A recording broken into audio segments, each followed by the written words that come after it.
Je m'appelle Sarah, j'ai 29 ans et je suis doctorante en énergie à l'EPFL. À 15 ans, je pense que j'étais quelqu'un de très sage, de plutôt studieux. J'aimais bien les langues, j'étais pas très douée en sciences et je faisais beaucoup de sport. J'ai étudié la mécanique ici à l'EPFL. Une ingénieure en mécanique, c'est quelqu'un qui s'intéresse à des éoliennes, qui s'intéresse à des vélos, à des voitures, à des réacteurs d'avion, même à des prothèses de genoux. C'est quelqu'un qui comprend comment tout ça fonctionne et c'est très vaste comme métier.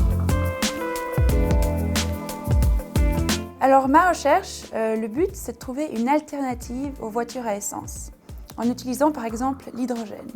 L'hydrogène, c'est un matériau qu'on peut utiliser, c'est un gaz qui ne produit pas de CO2 et donc qui est très propre. Et l'avantage de l'hydrogène en plus, c'est qu'on peut le fabriquer à partir des énergies renouvelables.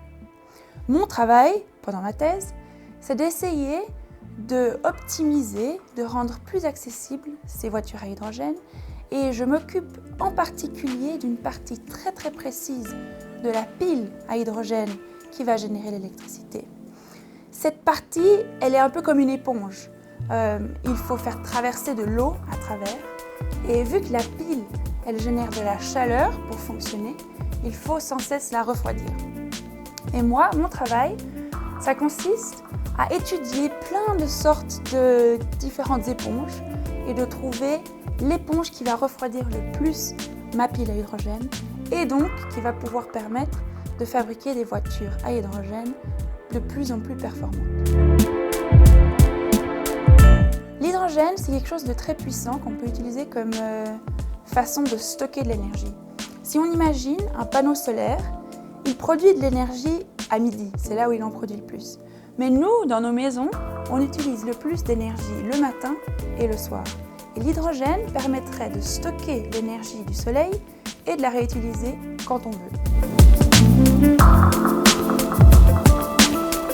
Alors si je devais dire quelque chose à mon moi de 15 ans, ça serait de toujours trouver du plaisir dans tout ce qu'on fait.